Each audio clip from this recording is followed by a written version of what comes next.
Are you ready to be inspired some more? That's great. So our third panel is equality in sports governance. We'll have a moderator, Amy Roth Sandrolini. And our panel will be David Grevemberg, CEO, Commonwealth Games Federation, Nancy Hogshead Makar, three-time Olympic Gold Medalist in swimming, the founder of Champion Women, an advocacy organization for girls and women facing gender discrimination in sports, and Jeff Marsh, an executive director of Beat the Streets.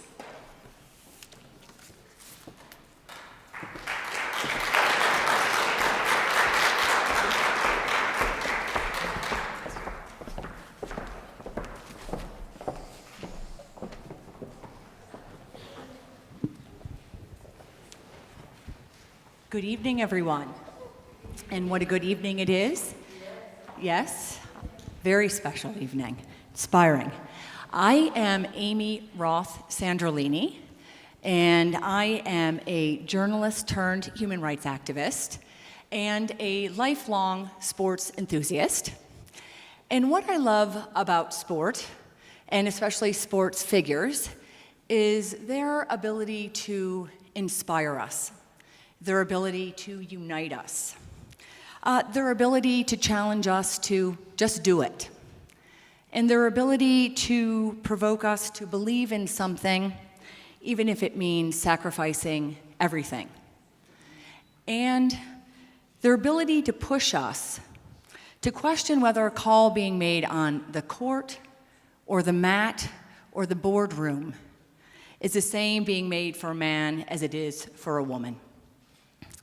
And so with that as a preface, you can imagine that the human rights activist in me is thrilled to be here tonight moderating this panel on equality in sports governance.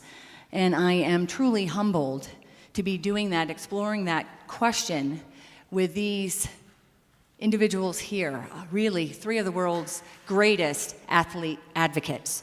And I have with me on the stage David Grevemberg, Nancy Hogshead Makar, and Jeff Marsh. And in our limited time we have together, we're going to look at several things.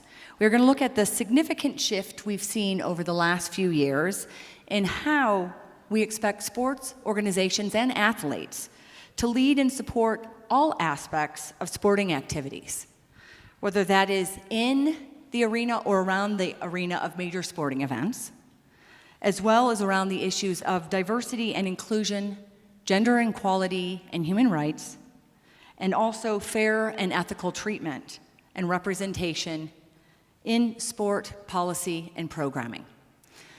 And these are all important topics, and so we will jump right in.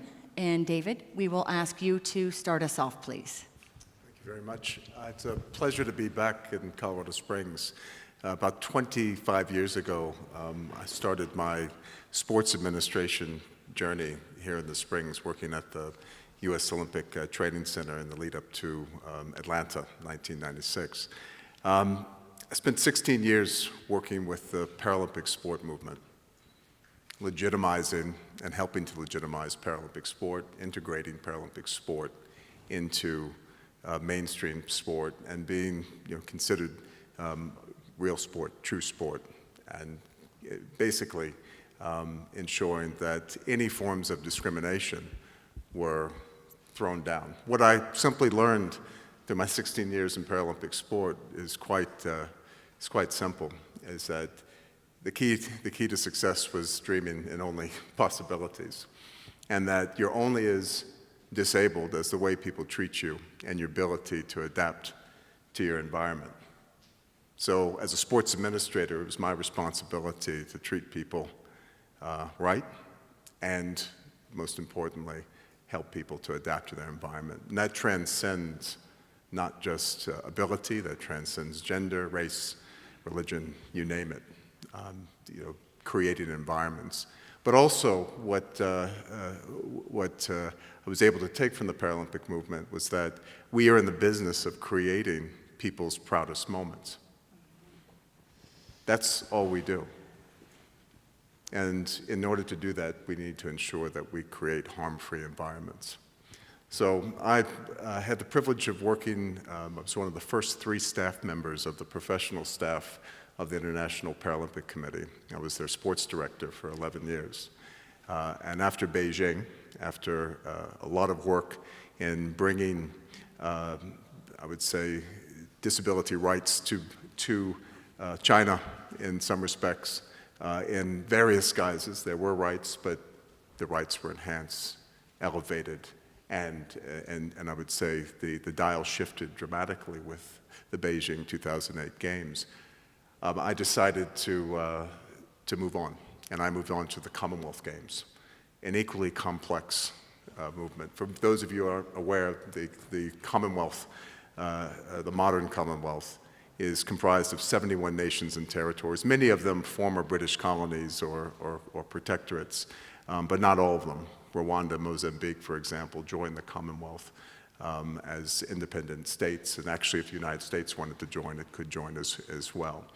But it did, in many cases, have its history based on colonialism and imperialism, and the various forms of discrimination that came with that have left a mark on 71 nations and territories.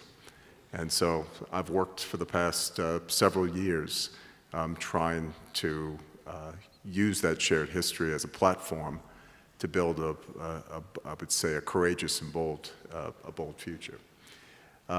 What we have essentially done, and I'd say my probably 2 proudest, and I'm going to hand this over after this, my 2 proudest accomplishments most recently, I was the chief executive for the organizing committee of the Glasgow 2014 Commonwealth Games, which is an enormous event, a £584 million budget if you measure events by that magnitude. But it was an event that had major impact. It was the first major sporting event to have a human rights approach, and it was also the first major sporting event to use an event as a call to action. We raised £6.5 million, that's about 10 million US, for children in our opening ceremony with our partner UNICEF. And over the past 4 years, we've used that money across 53 countries, positively impacting 11.7 million children across the world. That deserves a clap. Yes, beautiful. The second accomplishment, and I really think it's twofold, and it's our recent games in Gold Coast, where we have shifted the dial in many respects on a number of topics. Reconciliation on Indigenous affairs of Aboriginal and Torres Strait Islanders. We were the first major sporting event in Australia to have a reconciliation action plan. And that created a public discourse that was very uncomfortable for some and very liberating for others. But we also, in terms of our equality agenda, we also put women on a par with men. Equal medal events. We ran a coaches internships program which reached out to women coaches around the Commonwealth, empowering women and creating a new mentor network to show that women should be women's coaches and not try to be women's coaches who act like men. And that was something that was quite important because of the unique aspects that female coaches bring to the world of sport. We also, with the gender parity in terms of equal number of medal events for men and women, we were the first major sporting event to have accomplished that, and we also demanded greater parity from the international sport federations that were officiating sport, that there was greater parity amongst both men and women in terms of technical officiating, actually officiating. Now we've moved from 38% number of athletes to 43% in terms of female participation, with a stretch goal in the next 2 editions of the Games to go 50-50. But it's because it's the right thing to do? No, it's because it's great for sport. It's great for the event. It's great for business. But it's also great for men and for women. And so it comes down to good leadership. And I'll talk a little bit about that in some of our closing pieces. But the bottom line is that we need to celebrate our successes, be proud, create harm-free sport, and create as much access for everyone. And so far, that's the first chapter in my sporting career, and it's a real honor to be a part of this movement as well. David, thank you so much. Thank you. And Nancy, please. Yeah, so he started as an adult. I'm going to start a little younger than that. So, I started swimming when I was 7 years old, and my parents bought a boat. They just wanted to drown-proof us. It was no great beginnings, especially for moi, because I rarely went to practice. When I was 11, my family moved to Jacksonville, Florida, and I got a great coach. And I had to swim at this particular pool because that's where my dad was head of a hospital that was associated with this particular school, and so I had to be at this school. And sure enough, there was, he was probably 24 years old, and he had a knack for getting kids to get up at 4:45 in the morning and swim for 2 hours, and then an hour and a half during school of either weights or running, and 2 more hours after school. And we had about 60 of us doing that. We had, when I was 12 years old, I made the senior national team. So I was, going to senior nationals. And in this little town, this guy built it pretty much from scratch. We had almost 30 athletes going to the games. When I was 15 years old, when I was 14, I was #1 in the world for all women. Yeah. Amazing. And when I would be in practice, I swam very fast in practice. And I would swim again. Swimming is one of those few sports where it's always been men and women who compete together. We lift weights together. We run together. Everything did side by side. And I swam very fast in practice. And a lot of times I'd be beating the guys. And my coach used to yell at the guys and say, "How can you let a girl be beating you?" And I pulled him aside, we're talking I'm 15 years old, and said, "You are making both of our lives miserable." It just can't be that his masculinity is on the line when we're training. We have to be peers. We have to be teammates. And anything other than that, and you're not helping us be the best that both of us can be. Because I don't want to, make the guy feel bad. I want to be as fast as I can, and so do they. So that was kind of, I sort of thought about being a female and being an athlete. I was just ahead of Minky. I'm 56 years old, and I was told on almost a daily basis that what I was doing was not feminine.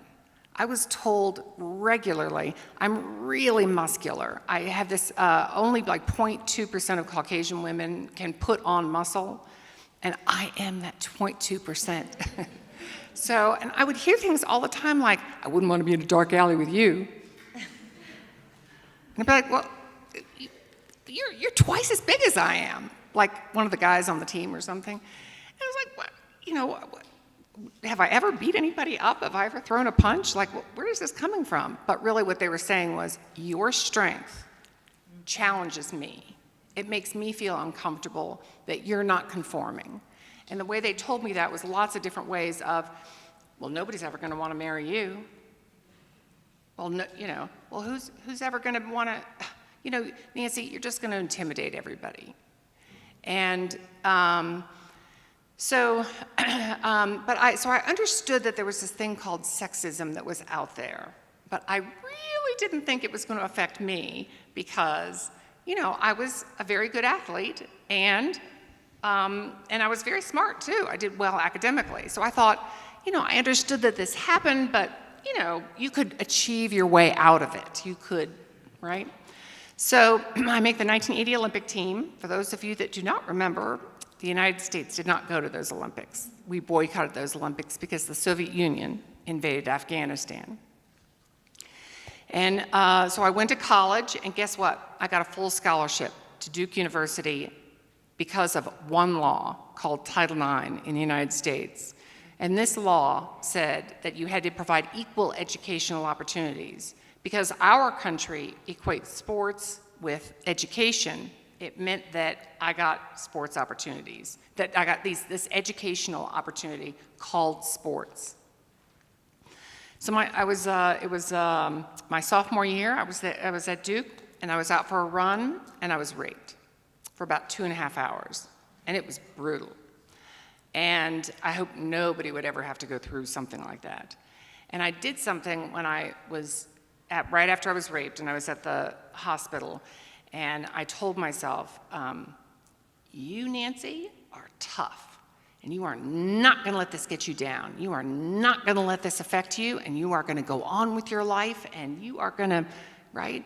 And I had this, and if I could take one thing in my entire life back, it would be that I tried to not allow myself to grieve, not allow myself to suffer, not allow myself to heal in the way that you can only heal by essentially dropping the ball and then letting it come back up into your hand. So my coach, much smarter than I was, this is a college coach, he said, "I'm going to continue your scholarship, and you are going to win gold medals in the 1984 Olympics." And I thought the guy was crazy. And I was like, "I'll take your money, and I'll keep going to school here, but my swimming career is over." Then he said, "The next year, all you have to do to come back and get your scholarship, just show up at the meets. That's all you have to do, is show up at the meets." And I thought it would be perfectly fine if I didn't win. And he kind of knew me better than I knew myself. So, I'd be like, "Well, maybe I should go to a few practices. Well, maybe I should, go maybe 2 practices a day. I think I should maybe start lifting again." So before I knew it, I left school for 1.5 years to go train for the 1984 Olympics. And it was a very healing experience. For 1 in 4 women suffers sexual violence. And one of the reasons why I tell you all this is because after I was raped, I didn't have anybody my age who ever talked about it. It wasn't part of their narrative, right?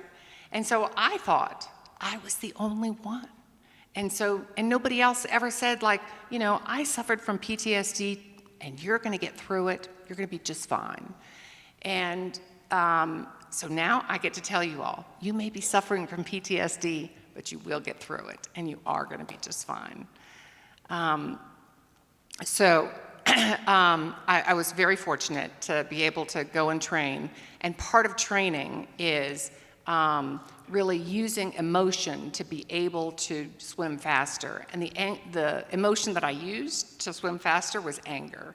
And so I could be back in the woods, and I would have a machete, and I'd slice his head off, and blood would go everywhere, and I'd be so mad swimming in the water. And it helped me go faster. And it turns out that is a common technique that therapists use for people to reimagine something happening so they have a different outcome. And I really owe so much of my own healing to sport. I owe so much to this sport. When I was at the Olympics, a woman named Donna Deverona came and talked to the entire team, and she said, "You're about to become famous." Yay. And she said, "What are you going to do with it?" And I had honestly never thought of that. And she said, "You're going to have the ability to make a difference.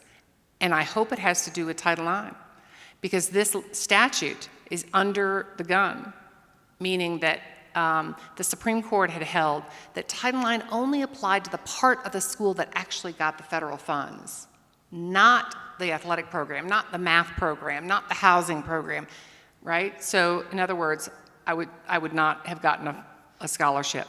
So I used that opportunity to talk about Title IX, and kind of the rest is history. After the Olympics, I became a civil rights lawyer and have been working in the issue of gender equality in athletics. I owe so much to my athletic career, and want to make sure that more women have opportunities to be able to do that.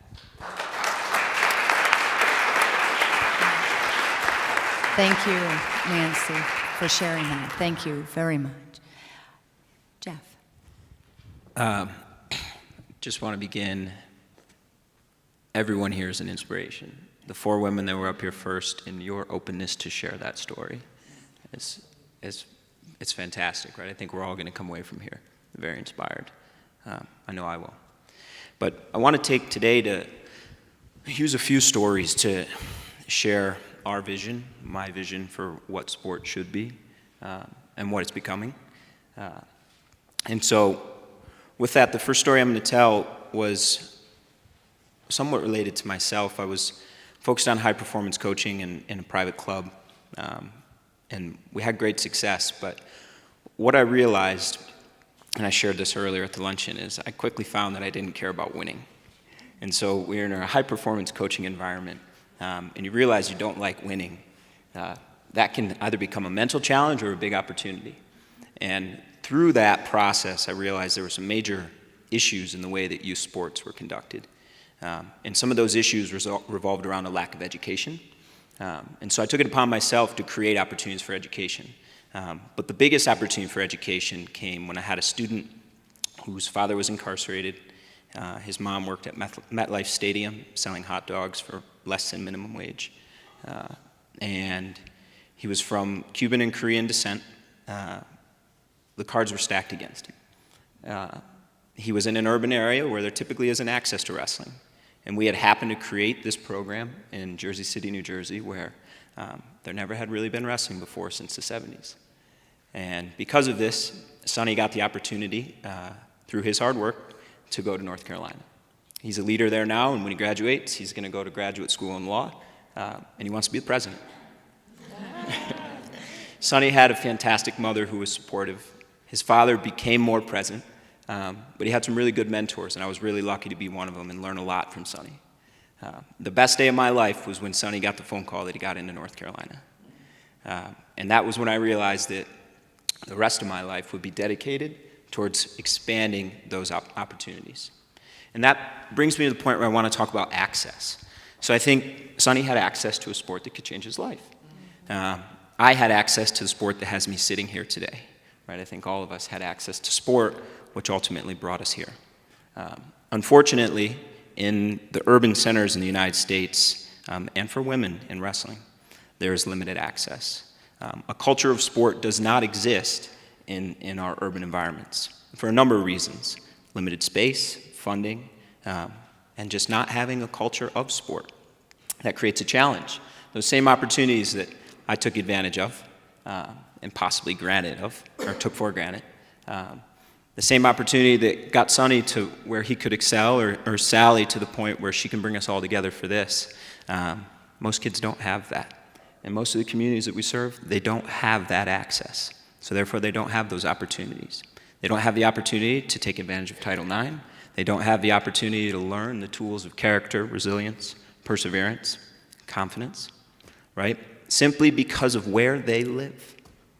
And so I've taken it on myself as a mission, personally, and with our organization, to change that access, to create those opportunities. And within our sport, within wrestling, that same limitation, that same blockade exists for women simply because of the culture that exists in our sport. It's a historically male-dominated sport, and that historically male-dominated culture is resistant to acceptance. However, through movements like Wrestle Like a Girl, through individuals like Emma, Randall, if you're out there, Jackie Davis, and individuals that in every city are passionately expanding opportunities for women to wrestle and to have that access. They're driving a potential future in education, a potential future in life. And those are the individuals that I dedicate my life to supporting and making sure that we can open that access, we can expand opportunities. I think the most interesting thing, I'm only 12 months into this governance position, but the most interesting thing that I've seen is when you create a culture that is not this normative culture that we exist in wrestling, immediately girls access those opportunities. We have a program in Detroit, and because there is this desert of wrestling and desert of sport in these urban environments, there's no culture. There's no predisposition to the fact that, oh, this is a male sport. So our Detroit program has 60% females. our LA program has 28% free nails, right? And we're becoming more intentional about expanding that opportunity and those intentions of equality. And so with a positive culture, young girls, women, will have access to those opportunities. Thank you. Fabulous. Well, after what you've just shared, let me say thank you before we get on to a follow-up question for each of you. I'm so moved by the vision, the heart, the smarts, the challenge that you brought to us through you sharing difficult personal stories and just insights from your own walk. So I thank you so much for what you've brought to the discussion this evening. It is rich and it's important. Unfortunately, we have limited time, but I do get one follow-up question for each of you. And Nancy, we're going to start with you. This evening, certainly ladies first, right? And I know our gentlemen panelists will not mind. Nancy, your organization, Champion Women, is dedicated to advocating for women and girls facing gender discrimination. In 2012, you began work to ensure club and Olympic athletes were protected from sexual abuse. Very sadly, in recent years and months, we have seen horrific headlines that prove that didn't happen. I would add a personal and professional note that in my work as a human rights advocate for nearly 2 decades, and particularly in combating sexual exploitation of minors, major sporting events have too often been exploited by sex traffickers as major targets of opportunity. Minky very powerfully spoke about some initiatives to address sexual abuse in sport and in the world around sport. I'd love you to share with our friends here tonight what you and Champion Women is doing to address that issue. Okay. So in actually around between 2010 and 2012, I was doing a lot of work in Title IX that dealt with sexual violence on campus. Okay, so I started off athletics, moved into campus on violence, and I started getting calls from women who had been sexually abused as part of their athletic experience. I knew this story. My coach is on the banned list right now. He wasn't abusing me, he was abusing my teammate. And it took a lot of us, a lot of Olympic champions, 30 years to get this guy out of sport. So I knew this story, and I knew how bad that it was for the difference between the protections that were available, legal protections in schools for kids, and the protections that were available in the club and Olympic sport environment was night and day. Everything from there's insurance that schools have, they have a general counsel position, they have Title IX, they've got a legal requirement that they have to predict and prevent, that they understand that they work with children, they have normal rules that they follow that are sort of standard operating procedures. Club sports, on the other hand, not only was there no law other than criminal law, which is it's a very short amount of time to be able to bring that cause of action, there was no insurance. Even if you did bring it right away, there was no legal liability on the part of the national governing body or the U.S. Olympic Committee. Their attitude was, it wasn't my job. So I recognized, oh my gosh, this is so bad. And I thought that I could tell Scott Blackman at the Olympic Committee just how bad it was, and that he would say, oh, you're right. Of course, we're gonna fix this. No, that's not what happened at all. Just the opposite. He sort of, pushed me off, so in 2014, I represented 19 victims of sexual abuse, and in the sport of swimming, we had 29 Hall of Famers and Olympic champions who supported the victims in saying that the head of the national governing body in swimming should not be in the Hall of Fame. Okay, so we kind of used his Hall of Fame as a way, as a vehicle, if you will, to bring up the issue of sexual abuse. Well, guess what? The entire board of USA Swimming supported Chuck Wildgus. the people who signed the letter all got pressured to turn the other way. It did not change things systemically the way that I would have hoped that it would have. You know what changed it systemically? Is 400 victims. It was waiting to happen, you all. It was waiting to happen. When you don't have two kinds of protections.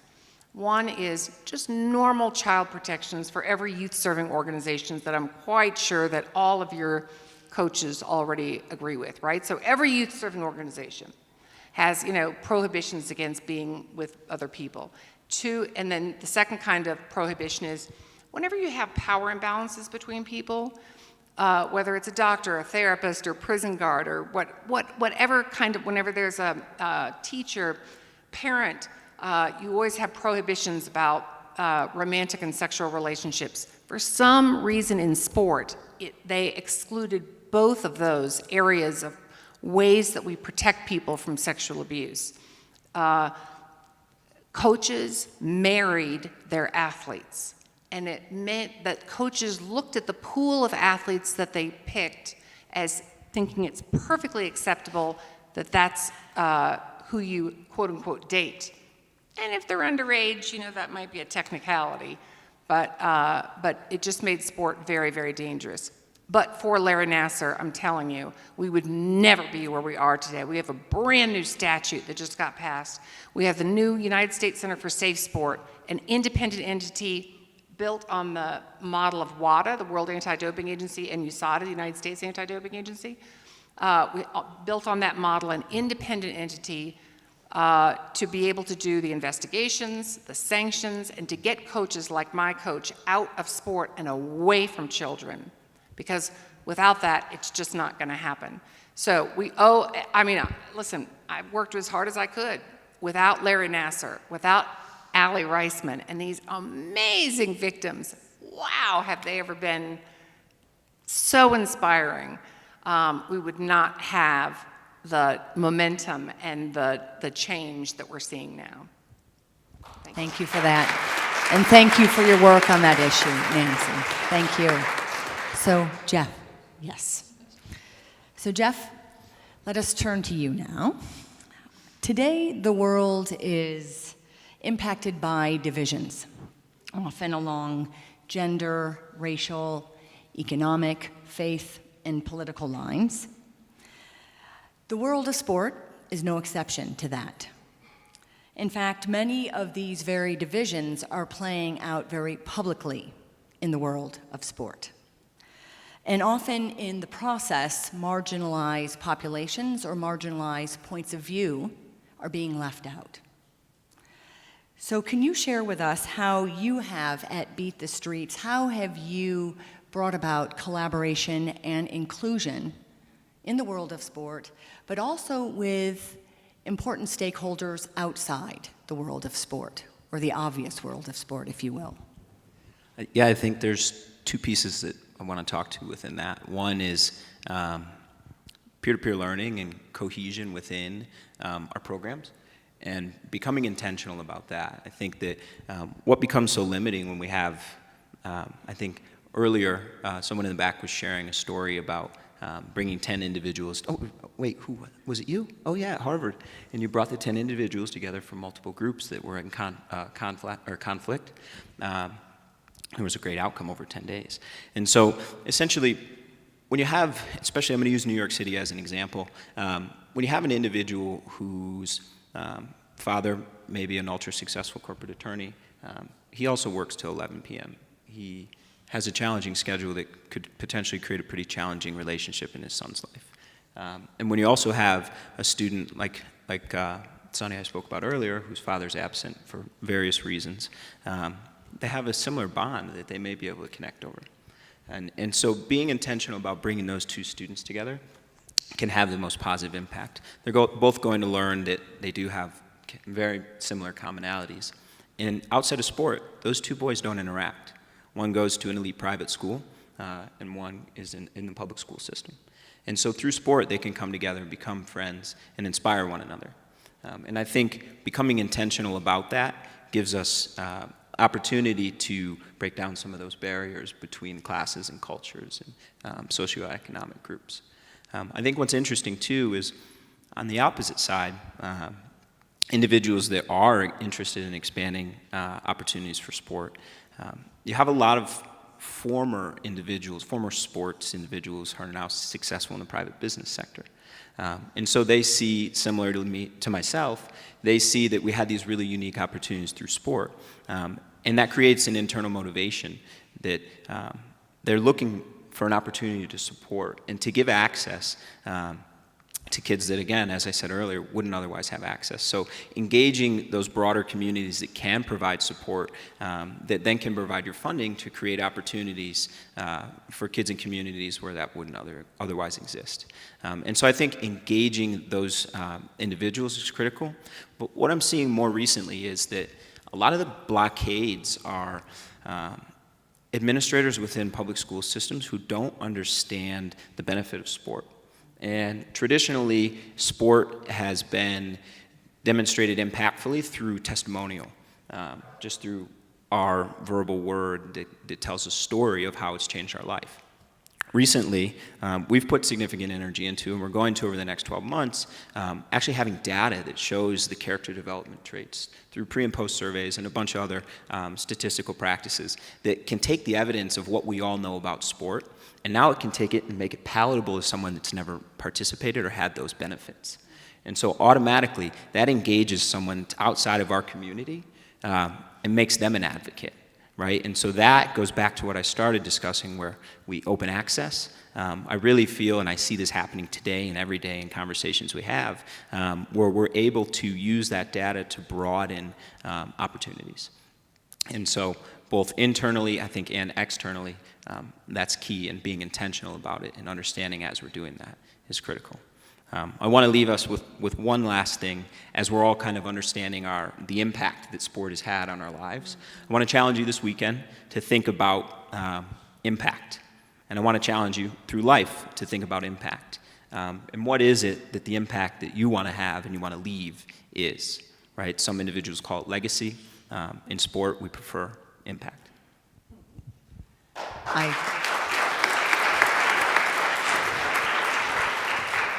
I thank you for the challenge, and I assume they thank you for the challenge with that applause. We need to be challenged, so thank you. David, the final question will be for you. Many people would say that we are in a time of general mistrust around large organizations and multinational companies, including in the world of sport. Some would also say that through building awareness of corruption, advocating and encouraging a global dialogue and transparency on the issue, and advancing the anti-corruption agenda, we can rebuild trust and create in the process stronger organizations. Would you believe that is true? And if so, can you share some examples or best practices with us on how we can, in fact, reach that goal? I think it comes down to integrity. We can try to remedy a number of symptoms, but the things such as culture, values, what we value, not value as in terms of what was value for me, but what we actually value collectively. Long gone are the days, and it really comes down to leadership. The responsibility that a person that I have, so I've had the privilege of being, at the top of many organizations with a lot of money and a lot of power in the world of sport, and a duty of care for a lot of people. And all the organizations that I've had the privilege of leading and working with, it's all been very much about not just what we achieve, but how we achieve it. That's the integrity piece to it. If we do not do it right and don't accept that we are accountable to people, then we as leaders fail people. We put people in harm. Corruption is fulfilling self-interest. It's not looking after people, it's looking after me, or us as a group, not all of us.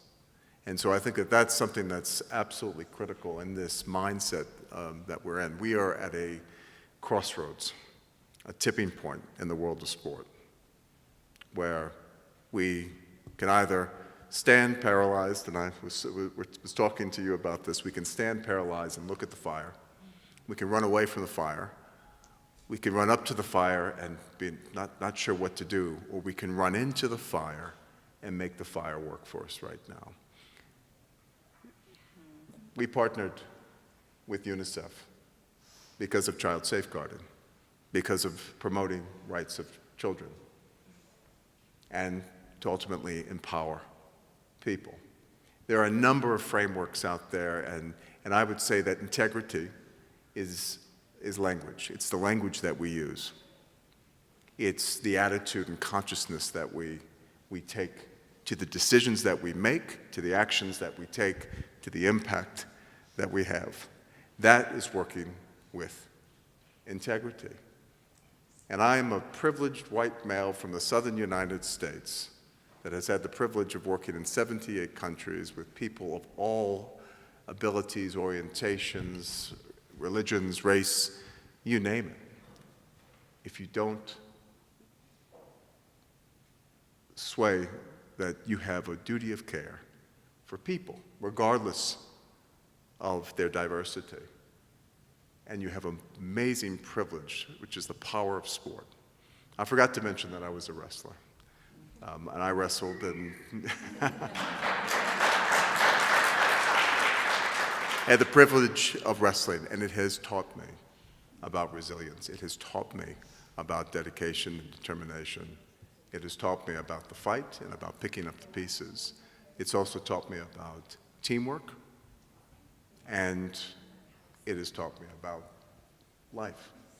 And so I have young kids, and I knew right from the beginning that I wanted my daughter to have the same opportunities that I have and that my wife has.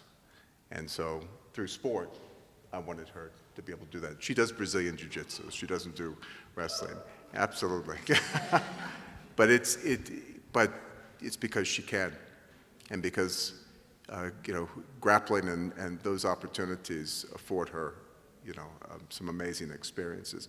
We need to create those opportunities. We need to we need to protect those opportunities, and we need to make sure that those opportunities have the right leaders driving them that ensure harm-free environments. And that's whether it's a huge major sporting event or whether it's a local practice at a school or a pickup game on the street. It is absolutely critical that we hold these things dearly, realize how privileged we are, and ultimately make the world a better place through sport. It does. And I believe that we have a choice right now, and it comes from people demanding from us as leaders the difference. We're better connected and better informed than ever before. Use your social media to demand the higher standard. Thank you. I thank you, and I think, yes, please. You have one quick word, Nancy? Just very quick, before I close this.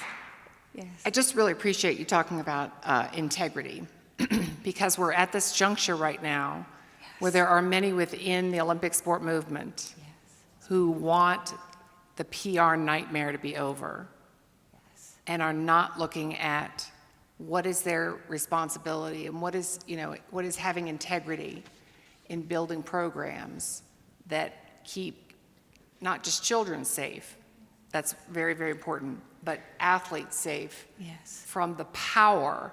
How do we shift power from the coach to the athlete? And if you want things to be the way that they've always been, then this is a very painful moment because we have to be making some very fundamental changes to sport in order to be able to protect athletes and to give them more power over their own athletic career. I always say one of the things we talked about backstage was USA Gymnastics was able to keep Allie Reisman quiet. Now that should tell you how little power she had.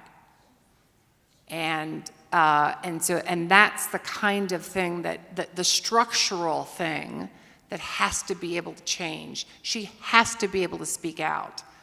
And we can't do that if people are just begging for this PR nightmare to be over, and people just don't know how great gymnastics is. People know how great all sports are.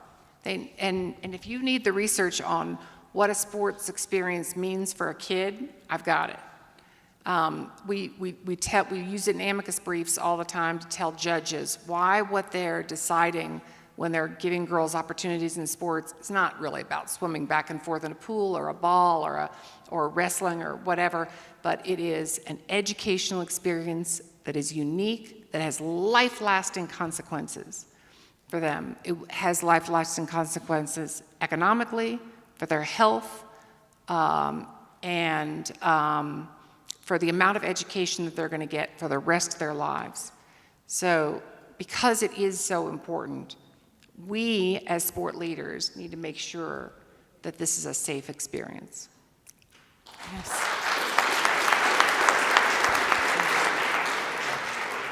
So I will close this panel where I began it and just say what I love about sports figures is exactly what I love about each one of you. I love that you have inspired us tonight. I love that you have educated us, but you've also united us, and you've provoked us, and you've challenged us. And it's such important work, and I love that you've ended our conversation with integrity, and that you, through each of your examples tonight, have shown us that human rights and human dignity, basic human dignity, is absolutely in the DNA of the sport that you know and you love and you want to advance. And what's good for sport is good for all of us. So I thank you for your tireless effort. Working in the field of human rights for 20 years is hard, and it can be very lonely. And I am so encouraged tonight by what I've heard on this panel, by what I've heard said before we got out on the stage, what I see and hear, and people here in the audience with us this evening, that we are all in this together.